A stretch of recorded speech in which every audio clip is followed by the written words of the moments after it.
perfect union, establish justice, etc., etc. What is the essential in all of this?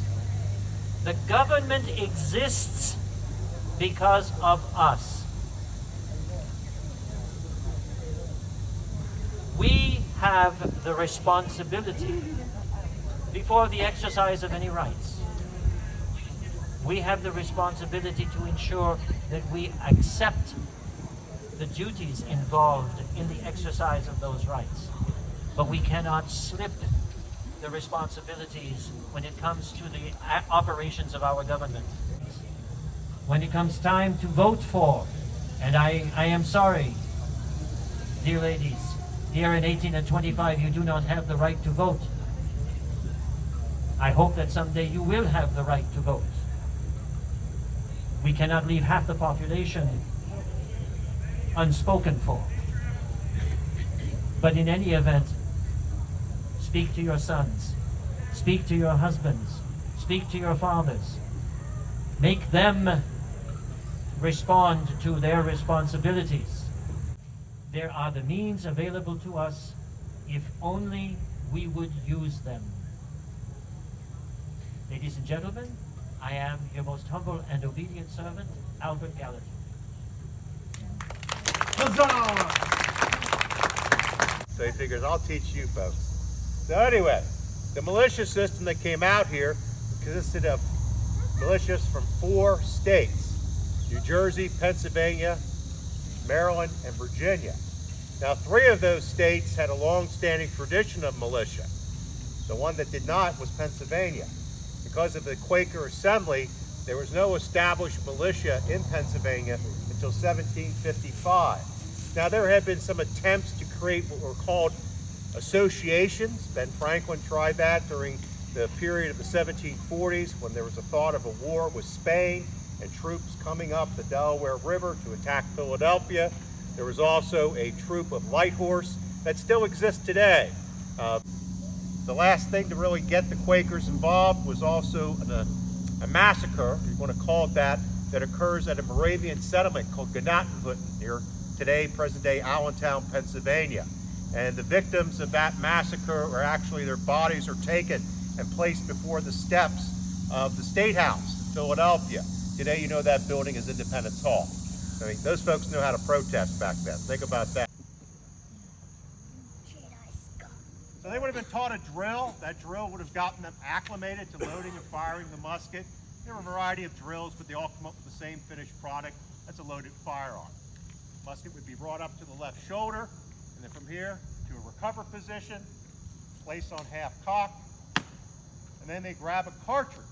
Unlike a rifleman who's handling loose components, everything is in the self-contained rolled tube of paper. To get to it, bite it open, then prime, and the rest of the cartridge goes down the barrel, and then it's rammed home. I see her.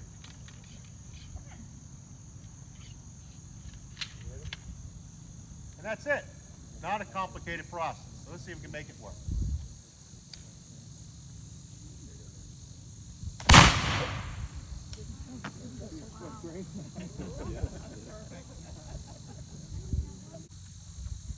Erin at the far end will be the powder primate. Her job is to deliver the cartridge, just like a musket. There would be a prepared cartridge. It would be a linen bag in the 18th century. We're going to use aluminum foil. It's a little safer, but she'll deliver that up to the gun using her gunner's pouch. We have Cody, whose job is to make sure the barrel is clear of any debris. So he's using what's called a wad hook or a worm. He's also responsible for putting the cartridge in the barrel once it's received. Next we have Alex. He is the youngest and most expendable. He gets to fire the gun using what's called a Lynn stock. That piece of cord on there that's burning is called slow match. So when you see that come down, that's your warning that you might want to cover up. Then we have Michael. Michael's job is to be the bombardier. He's in charge of the vent. That's where we introduce fire into the breech. He's making sure it's clear, and then he will also prime it with a quill primer. They could also use loose powder, but they found a quill primer was a little bit faster. And lastly is Matthew. His job is to make sure the barrel is clear of any hot sparks using a wet sponge, and then he will also ram the cartridge home. So we're actually going to go through the drill now, so there's no practice. It will go bang at the end. Man the pace!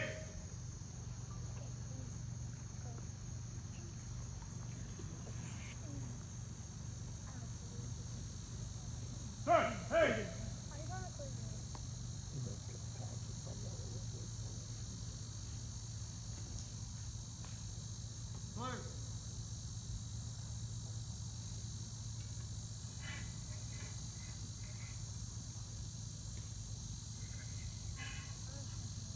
Clear.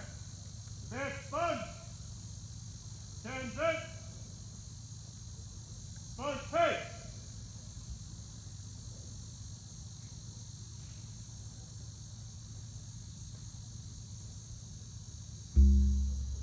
Handle cartridge. 1 round solid shot.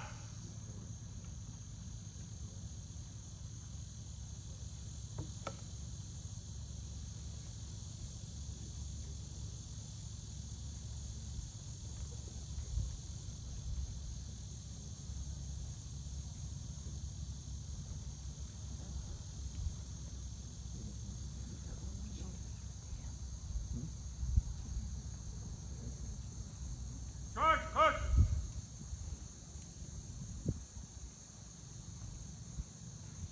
Ram cartridge.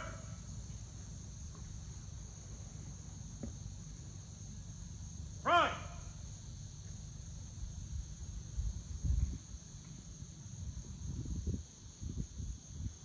Powder.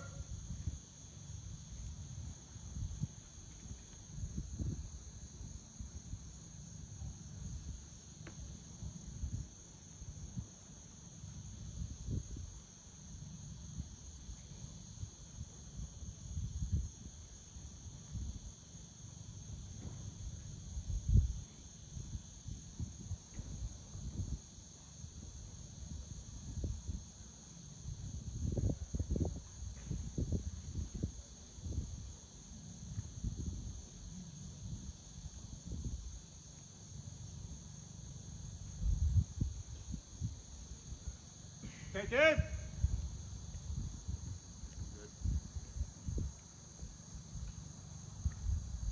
Ready. Fire.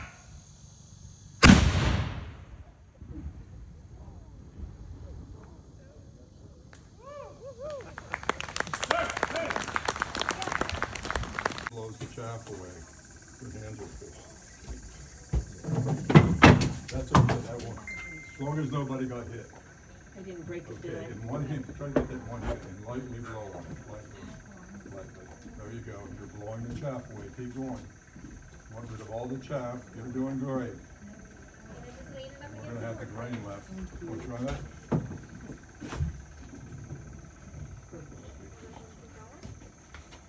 Okay, blow that away lightly, because you'll blow the grain away too. We just watched the program on this. I said, we just watched the show on this. Okay. Right-handed. Left hand. Tight. Right around the right here. Tight. That would be the tree stump, okay? This is your beating hammer. Remember? Come on, get it together. You just hit a rock in the field and you took a mark out of your blade. Now, you want to take the square end of your peening hammer and draw that metal out. I want to just hit it? Yep. And you're drawing, you're stretching the metal, okay? Yeah. So an American blade is made out of cast steel. Yeah. Remember seeing around a farm the grinding wheels with the pedals? Those have to be ground. Got to keep them sharp, Yes. right? So see, this acts somewhat of a guide to give you an angle. You take that and strike this the whole length. I'll hold it. Okay, now you're sharpening. Yeah. Now, throughout the day, you got to keep that sharp. So you get yourself a cow horn, hollow it out, put a little bit of water and vinegar maybe in here, Okay. maybe a little grass. That goes on your, I do have a pocket. there you go. Throughout the day, Yeah, you get that picture. you dress your blade.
Do not drink that lady's stuff. Go. Where's her coffee? In the bag. You want your drink? I